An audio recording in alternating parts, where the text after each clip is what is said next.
Welcome to Tech Intersect. I'm your host, Tanya Evans, and my life and work exist at the heart of law, business, and technology. Yeah, I've earned a few fancy titles and degrees over the years, but the bottom line is I'm a writer, speaker, teacher, and lifelong learner, and I'm really excited that you've joined me on this journey. So what is Tech Intersect? Well, it's authentic, empowering conversations with really interesting guests who demystify complex topics to prepare you for the future. Because your future is now. And it exists where law, business, and tech intersect. Get ready to listen, learn, and leverage. Let's get started. In this episode of Tech Intersect, I speak with Mitchell Earl. Mitchell is a COO of Praxis, which is this really interesting business boot camp and job placement program for entrepreneurial young professionals who want more than college. He's the author of Don't Do Stuff You Hate, and previously he took a long and winding road to what he does now, but every step of the way informs why he's so excellent at what he does. He's served as marketing director at a career launch startup. He was chief of staff at an accounting tech startup. And way back in the day, he was an early employee at a media startup. So he's had a long and very diverse and rich background. And when he started out in life, he was focused on success. He checked the boxes. I've done that myself. Now he's focused not only on his own fulfillment, but helping young entrepreneurs to find their way to fulfillment earlier rather than later in life.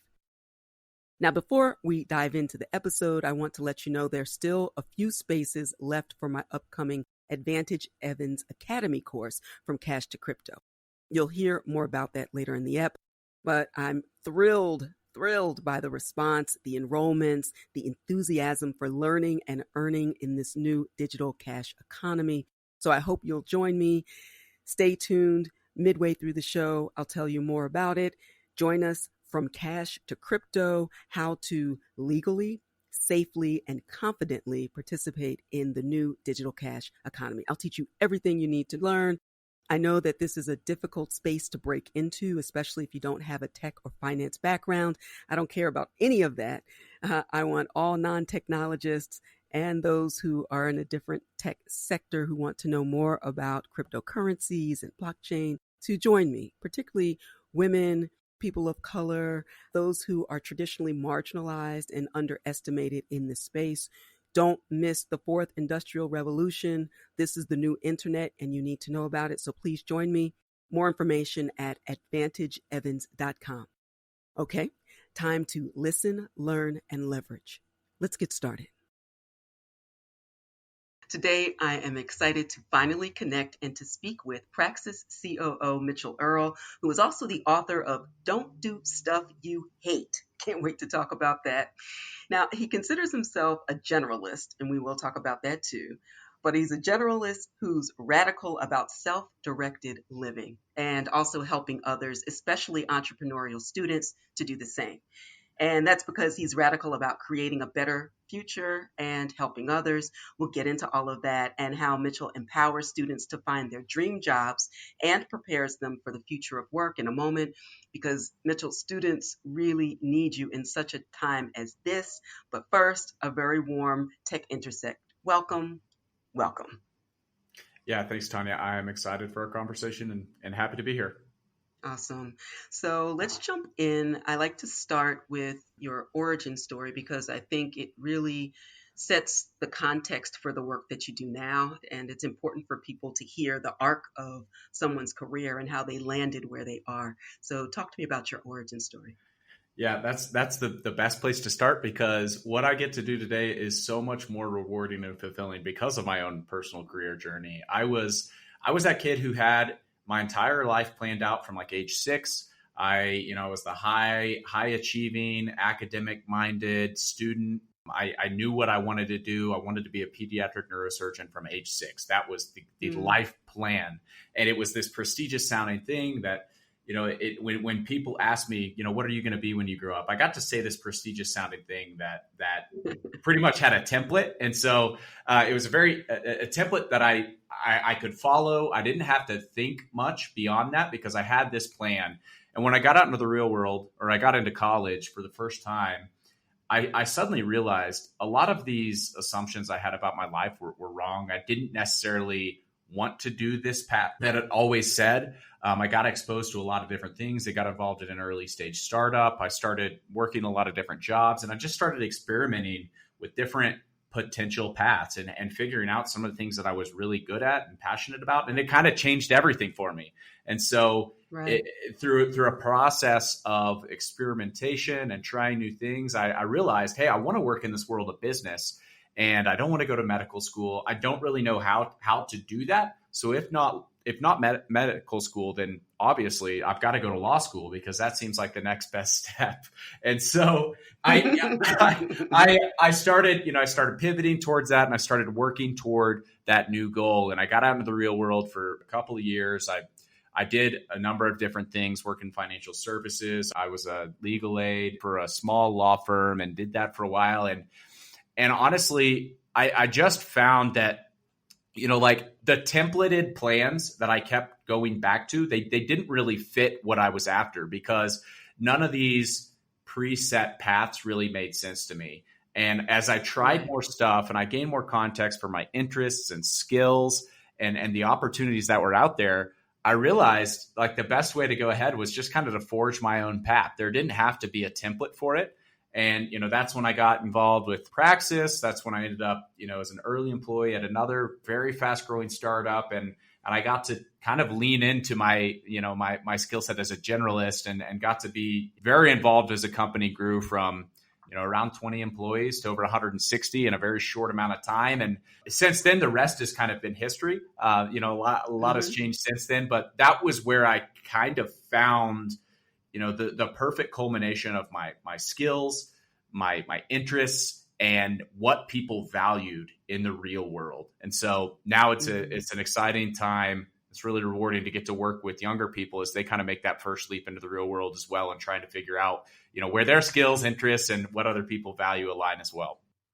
Your story resonates with me so much, because I remember as I was that kid that certainly checked all the boxes, right? And colored inside the lines, because that was the template, that if you do this, plug all of this in, and the output is going to be success and fulfillment. And we have a lot of extrinsic definitions of what that looks like. And we'll talk about that in a moment. But I do want to turn inward now, because so much of what you said about your story leads to this statement that I'd like to explore.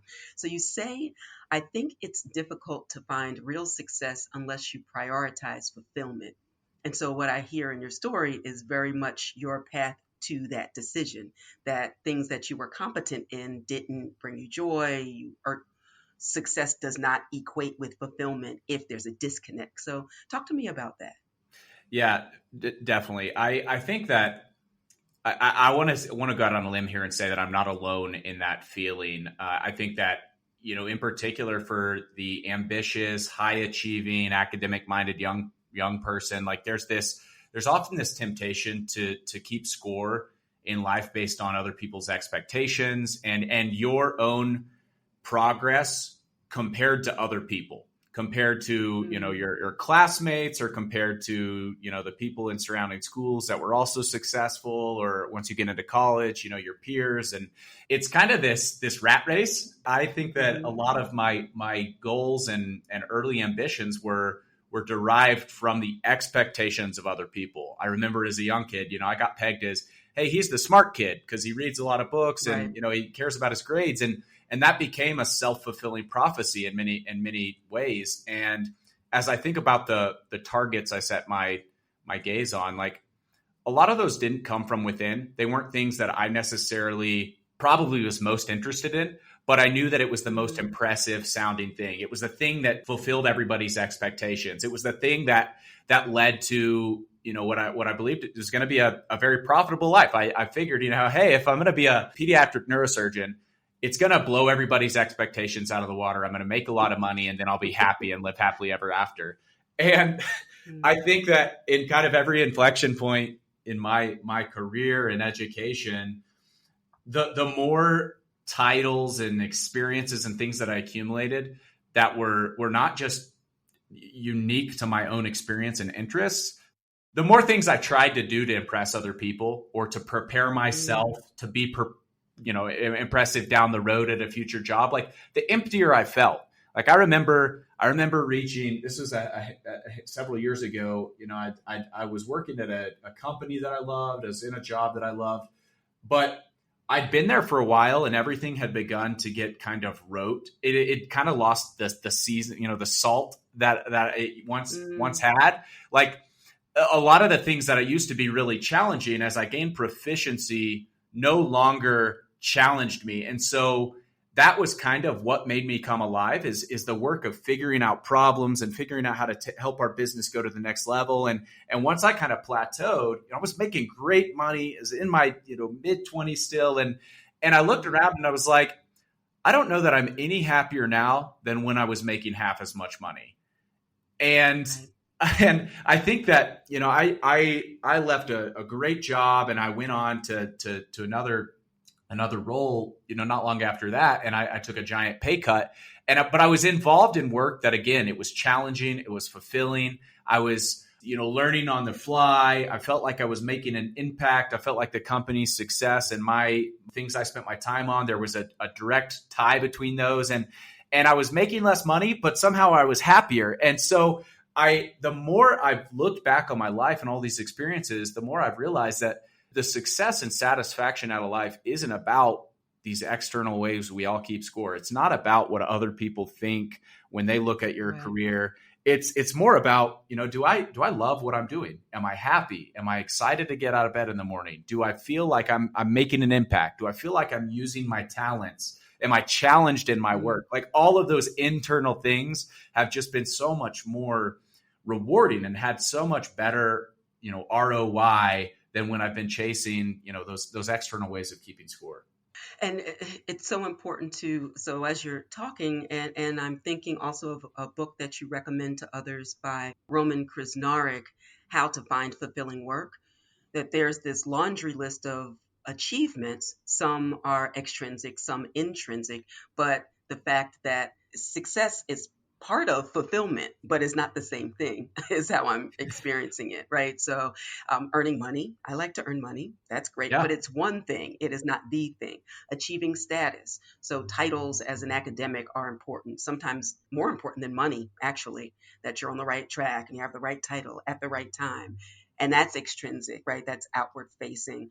Making a difference straddles the line for me. It's listed as extrinsic. Oh, excuse me. Making a difference is intrinsic, right? Intrinsic. And that is, do I feel good about my contribution? Yeah. Right. Am I moving the needle? Am I making the difference? And for those, particularly those entrepreneurial, high achieving students, that is, and from a generational perspective, I think of Gen Xers, I think of millennials, certainly, even more so than Gen Xers. I'm a Gen Xer, so I'm kind of a box checker. Thank goodness for the millennials and the Gen Z that came after to say, hey, we want to feel good about this. We don't always want to listen. We want to feel fulfilled. So I'm happy for that reminder and following your passions and using your talents. That to me is a bundle of achievements that lead to fulfillment. Would you agree? Yeah, I think that there's a healthy mix across all those. I think, the book you referenced, How to Find Fulfilling Work, is awesome. There's another one that I frequently recommend called How Will You Measure Your Life by Clayton Christensen, who's a just brilliant thinker. But he talks about this other side of the coin, and it's this mix of hygiene factors versus motivation factors. And the hygiene factors are the things that are like, you think of like Maslow's hierarchy of needs. Like we want to feel safe. We want to have protection. We want our basic needs met. We want to have a financially stable situation. We don't want to work with a boss that's mean. Like we want to work with good coworkers. Those are hygiene. Like if those are out of balance, it's difficult to be happy. But those aren't the things that really get us going. Those motivation factors, feeling like you're making a difference, feeling like you're, making an impact on your work, you're using your skills, your challenge. Like there's a healthy balance of both of those that I think if they're either one of those are out of sync, it's very difficult in my mind to have fulfillment or to feel like a success. But if you don't have the motivation factors, making more money isn't going to fill the void you're trying to fill. Having a more prestigious title isn't going to fill the void, maybe temporarily, but it's just, you have to have kind of this healthy balance of all those things in order to really just, be content with your station. We hope you're enjoying this edition of Tech Intersect. Our conversation will continue in a moment, but first, a word on an exciting opportunity. There's a more cost-effective and time-efficient way to reach your leading-edge learning and earning goals to put you ahead of the stiff competition in this fast-paced, tech-driven economy. You need skills, credentials, and a fast track to a competitive advantage. You need it now more than ever, and I can help. Invest in the future you've always wanted, and in as little as 3 weeks, you'll be on your way to greater autonomy, control, and opportunity in your life. The Advantage Evans method puts you ahead of the curve with condensed, comprehensive online courses, curated content to leverage your current skills and expertise in order to succeed in the new economy, live coaching with me, networking opportunities, and a digital badge on completion. Upcoming courses include From Cash to Crypto, Buying Your First Bitcoin, and Register Right, Protecting Your IP, Brand, and Business. Ready for your advantage? Well, get on the fast track to learn and earn at AdvantageEvans.com. And now, back to the conversation. What do you tell students when they feel that leading, but everyone around them who may not have an entrepreneurial spirit, may not have a growth mindset, may not be a lifelong learner, says, don't do that, get this good plain old job and you'll be fine. What do you tell them? Because I'm sure students are up against it with some of the people to whom they turn for advice, support, and encouragement, say this is a horrible idea. Yeah, I think I run into this all the time speaking with young people who they're struggling with going out, breaking the mold, if you will, taking a path that's right, a little bit less traveled. And a couple things I always encourage young people to do is first of all, like, nobody is trying to be malicious. Just be charitable in your interpretation of what other people are telling you. It's like they probably do want the best for you.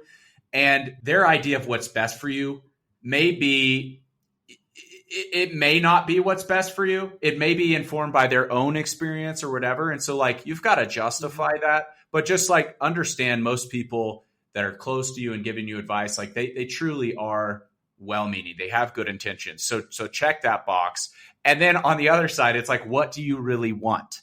You may not have your entire life figured out, but if you choose, you can choose between what somebody else wants for you and what this other idea you're considering. Like if in a couple years you look back and you're unhappy down that path somebody else went, like, like that's on you. You made a decision based on somebody else's expectations. Like you are the one who has to live with the consequences of your decisions. So like as you're making those tough decisions, just make sure you feel good about them and other people will get on board.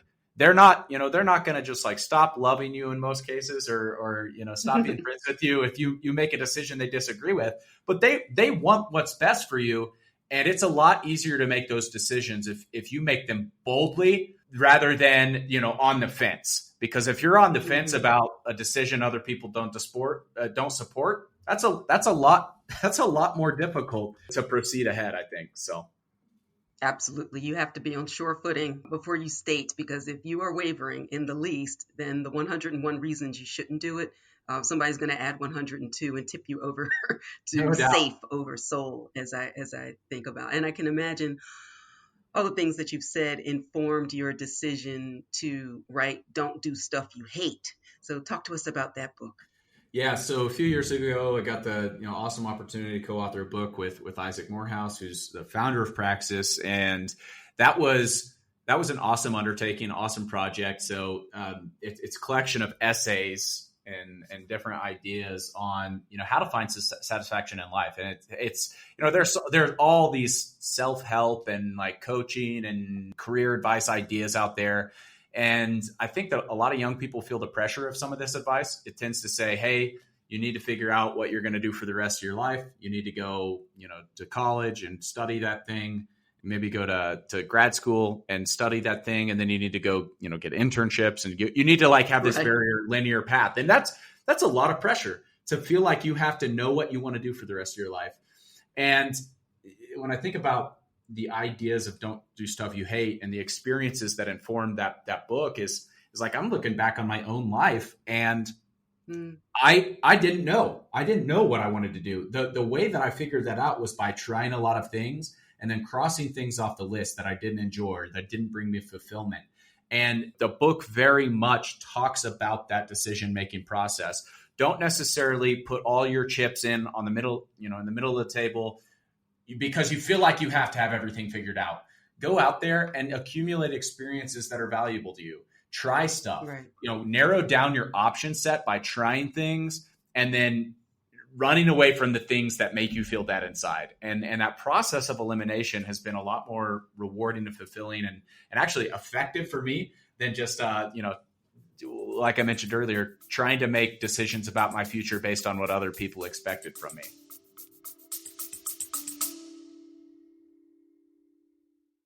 You love listening to podcasts, but have you ever thought about starting your own podcast? Maybe you want to build a brand, grow your business, or are looking for an excuse to talk about your favorite hobby. Whatever your reason for making a podcast, Buzzsprout is the place to start. Since 2009, Buzzsprout has helped over 300,000 people launch their own podcasts. Buzzsprout walks you step by step through the whole process and will give you powerful tools to start, grow, and monetize your podcast. Ready to get started? Click the link in the show notes to get our free step-by-step guide to starting your podcast today. Yeah, that makes all the difference in the world. And I heard someone say recently, and it really resonated with me, that at this point in their life, they would rather disappoint others than themselves. And great. I was like, that's amazing. And that's a very courageous stance. And that's not selfish. She's not coming from a selfish place. It's self-full. It's making sure that you have everything that you need. It comes from the principle of put your own mask on first, which has a whole different meaning in the age of COVID-19. Get to that in a minute. But that you have to take care of yourself and really lead from the inside out is what I hear you saying. So that's really powerful. And in fact, because I mentioned COVID-19, we are recording on June 2nd in the midst of a pandemic and social unrest and so many things going on that are directly impacting students, those who are moving from high school on to college, a couple of graduates in my own family who are uncertain. They haven't had a proper graduation. One missed a prom that's going to be deferred. So how are you addressing those issues with the students of today in preparation for the future of work tomorrow? Because there's so many decisions that they can't make in the way that we did. And there has to be so much anxiety in the midst of this uncertainty. Yeah, that's a great setup. There are so many things I probably want to dissect. And I want to start first with just the idea of keeping your option set open when you don't know what you want to do. I think a lot of young people, there's this just intense pressure to feel like you have to go to college. And like I mentioned earlier, you have to know what you want to do for the rest of your life. And I think that more and more young people are looking at the generation before them. They're looking at maybe an older sibling or even parents who feel like, maybe they got sold a false bill of goods with college in many cases, where they thought that was going to answer all the questions for them. That was going to lead directly to the career and happiness. And it was going to be a very profitable decision. And in many cases, that works out. But I think what often happens is a lot of people go without a clear idea of what outcome they want. And in situations where young people have to take out a ton of debt, and they're going to college without a clear idea of what they want to get out of it, what career path they want, or how to maximize that time, it's overwhelmingly a difficult situation to put yourself in. Because once you get out on the other side, if you have a lot of debt, your option sets are limited. You do have to go get that job. You don't have the freedom now to just kind of try and figure things out for a while. You have to go start earning money to pay back student loans. And so my first point is like, cut yourself a little bit of slack. You don't necessarily have to rule out college, but give yourself the freedom to get a little bit more clarity about whether that's the right next step, or whether you understand what outcome you want first before you make Right. that huge financial decision. And then the other thing, this goes back to not having a clear idea of what you want, is it's very difficult to prepare yourself for, future employment or future opportunities when you don't have a clear idea of what skills you need, or what skills you think you're going to need to do the things you're interested in. And so that's why, Mm-hmm. whether you go to college or not, like start accumulating some experiences that make you more employable. It could be waiting Right. tables, washing dishes. It could be interning, whatever it is. Like, start accumulating some experiences, because those are going to help you understand what you're good at and what you like. But they're also going to give you some points whenever you start, whenever you get out into the real world, you're trying to land that first career job. Employers, they want to see work experience. They want to know that you know what it takes to show up on time and work hard and stay late. And so it's kind of that rub between keep your option sets open and like, don't mortgage your future before you know what you want to do. And two, like, start preparing yourself for that future by getting things that are just going to be universally valuable. And then the last point is once you have a clearer picture of what you want to do, that's when it's time to shift from that emergent strategy to a much more deliberate one. What's the best next use of my 12 months? Okay, if I want to be, I want to get a job in marketing, what things can I do over the next 12 months to prepare myself for that? Like, as you're experimenting, you should get a little bit more clarity. As you get clarity, you should double down and do the things that are going to help you get closer to that goal. That's fantastic advice, because it sounds to me like you're getting warmer, you're getting colder. Like that's that childhood game that I think would serve people well. And it's like, Yep. okay, I did that. I have new information now. I get to make a new decision. Do not like, move in the other direction. And that's fine. That's new information. That's not failure. Yep. And it's really important to do that at any age and stage. But there are these pivotal moments when, at a number of ages, but certainly for younger people, when you get to what feels like a crossroad, Yep. and you step forward and get the information that you need to make a more informed decision. So that's really great advice. Let's see. The final thing I wanted to explore a bit, and it kind of piggybacks on what you just said, is what employers are looking for now. That probably serves not only for the students with whom you work, but also those who find themselves unemployed, underemployed, furloughed because of the impact of COVID-19 on the economy. And so it's an opportunity to say all of the things that you just mentioned for a number of people, but what it looks like to reskill or upskill for what I call the Web 3.0 world, now that we have artificial intelligence, machine learning, that we're data driven, we're tech driven. I work in the Yep. blockchain and crypto space, and so many of the jobs that people are exploring today didn't even exist 5, let alone 10 years ago, Yep. for sure. So a lot of what you say resonates, because it's about staying ready, right? Mm-hmm. You're already hungry. Now you have to stay ready so that you have a leg up on the competition. And that focuses more on skills and credentials. I think of companies like Google, IBM, EY that have now made college degrees optional.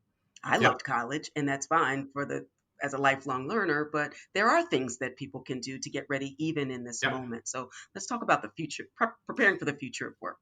Yeah, absolutely. So I'll share some thoughts in general from hiring managers, both from working with them, from reading different studies, and there are some skills that I think hiring managers definitely want to see in early employees today, and these are pretty table stakes skills, but they're becoming more valuable. First, baseline things like critical thinking is big. Like the ability to be dropped into a situation or problem and make good judgment about how to handle that. That's an invaluable trait in somebody that's looking for opportunities today. Other table stakes things are written and verbal communication.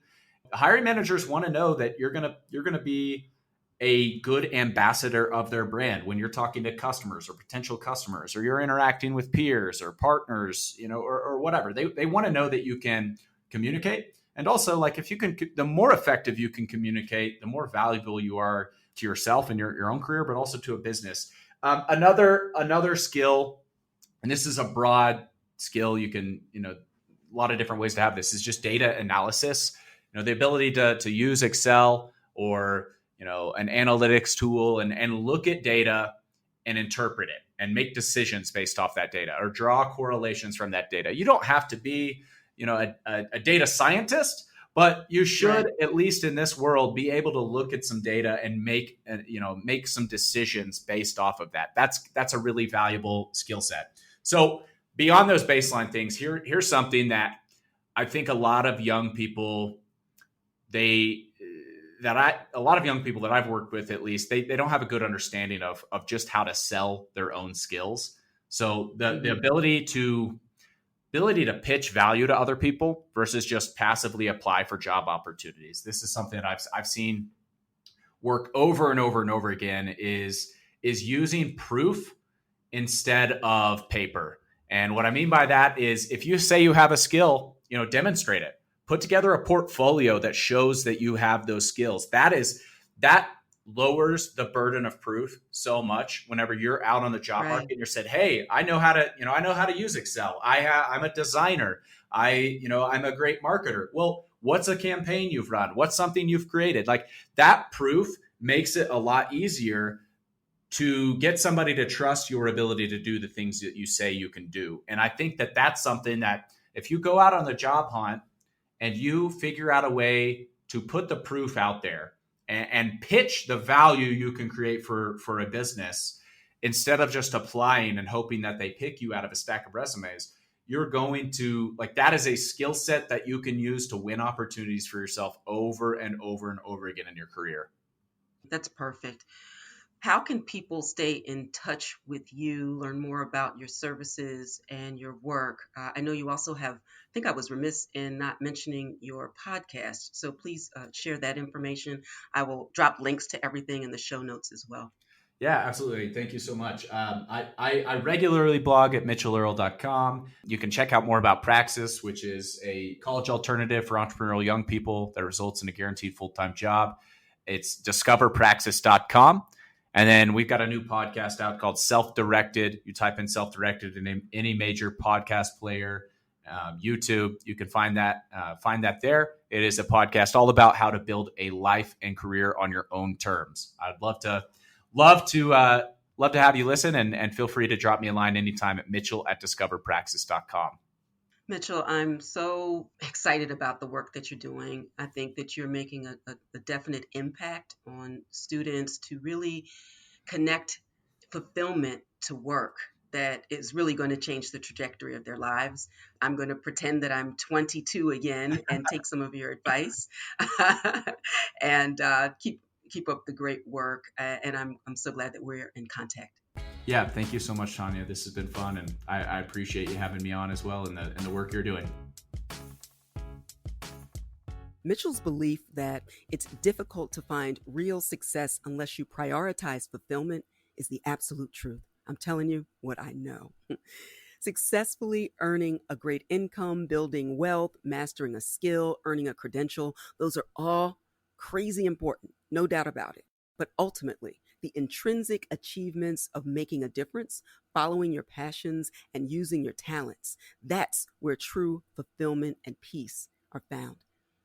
As we all hit the reset button on 2020, we have the opportunity right now to evaluate everything and everyone in our lives.